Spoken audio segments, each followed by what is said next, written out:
on Old York Road. And also very important is that Camp William Penn rose on 13 acres actually owned by Mott's son-in-law, Edward M. Davis, a member of the Union League formed at the start of the war to support Lincoln's policies.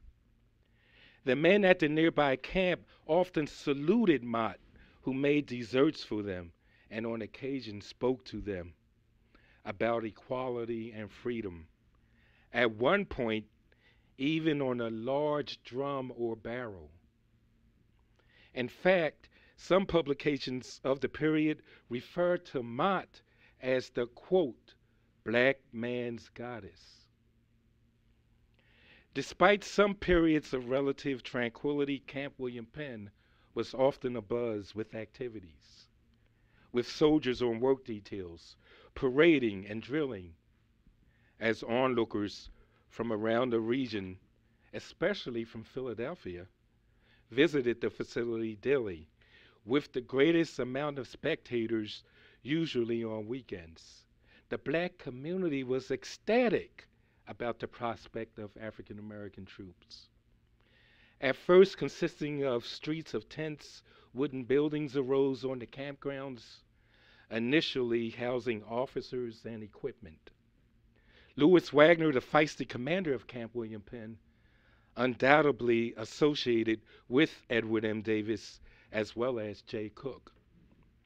However, he was just 26 years old when he took command of the facility in the summer of 1863 after being wounded and taken prisoner during the Second Battle of Bull Run before being exchanged in a prisoner swap. Boasting German heritage, Wagner was known to oppose racism and segregation, fiercely defending his black troops at every opportunity. He fought against segregation on the trolleys and railways, as well as even backed up his men when they repelled a Southern slave catcher on the grounds of Camp William Penn, interested in returning the soldier to slavery. He was known to attend more than a few anti-slavery meetings. At those meetings, it's very likely that Wagner met David Bustille Bowser, who designed the regimental colors of Camp William Penn. Bowser was a sign painter who, at the pinnacle of his success, composed a painting of President Abraham Lincoln, who reportedly sat for that portrait. He also painted the abolitionist John Brown. Bowser had blood ties to the famous Bustille family. His grandfather, Cyrus Bustille, baked bread for George Washington's Continental Army. And they had ties to a colonial era family and black community in Cheltenham called Guineatown. The Monteer family had interracial roots to Philadelphia's first mayor, Humphrey Maury, appointed in 1691, whose son Richard had 5 children with one of their eventually freed slaves, Cremona. Although he painted many of the USCT flags of Camp William Penn regiments, some were supposedly destroyed by a Union officer intent on shielding the legacy of African American troops during the Civil War. Many of the soldiers of the 22nd USCT, depicted in one of his most distinguished flags, were from New Jersey, specifically Camden. They courageously fought in the Battle of New Market Heights and led Lincoln's funeral procession.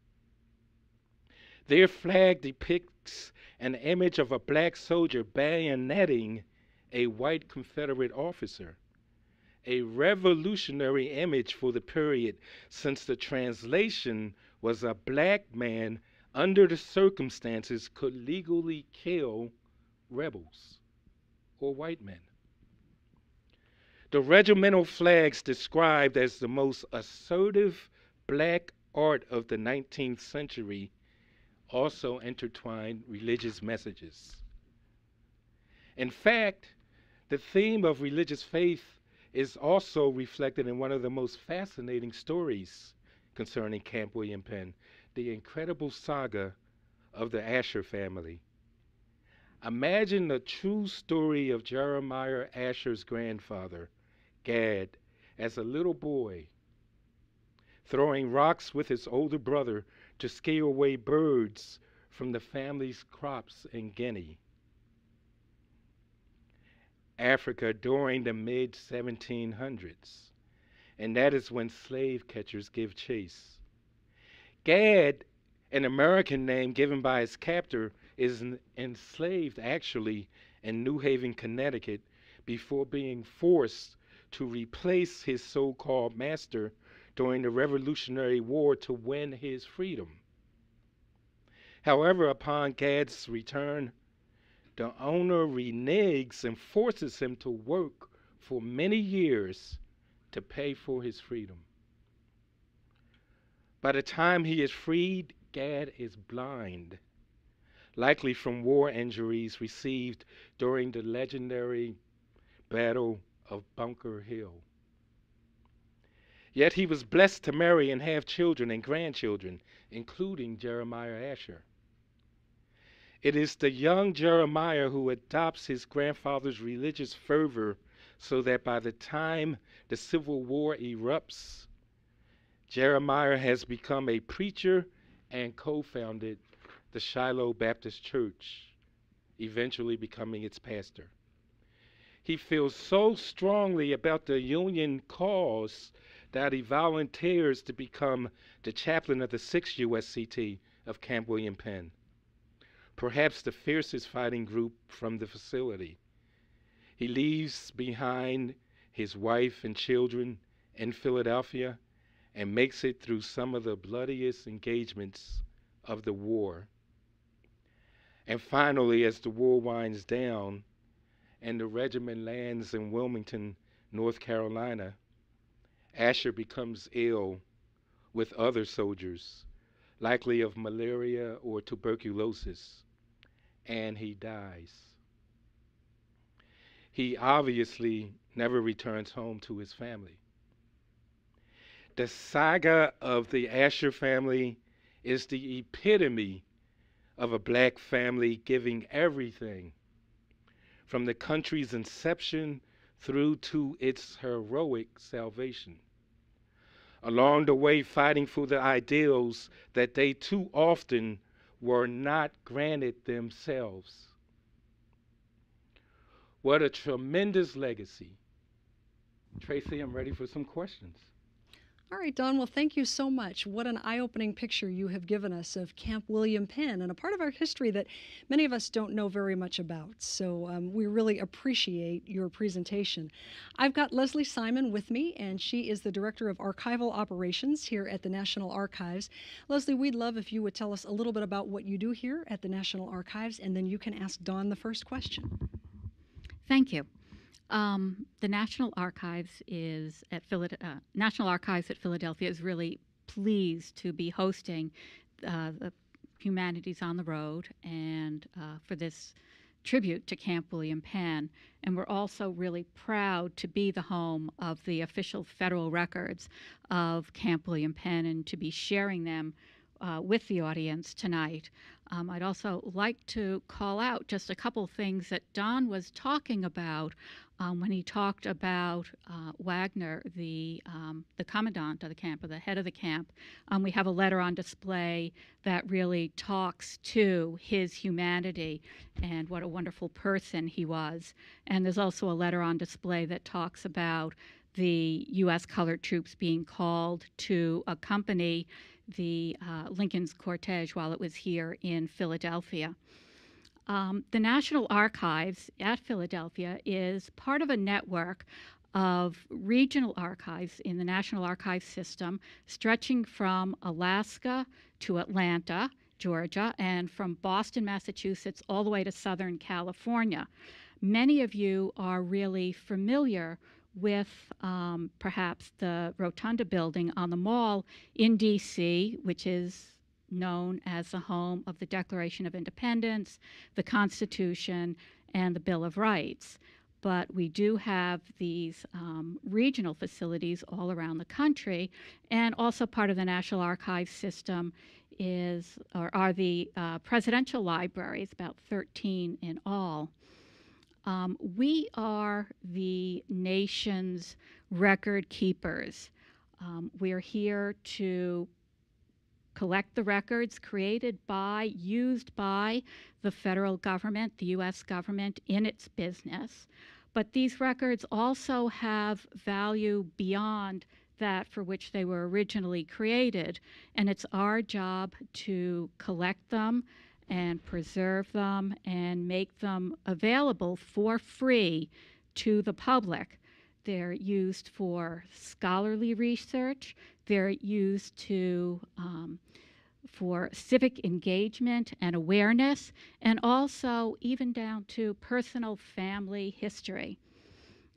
Most importantly, what we do is preserve these records, the people's records, these records that are essential to ensuring our access to our rights and entitlements, to hold our government officials accountable for their actions, and to tell the story of us as individuals and us as a nation.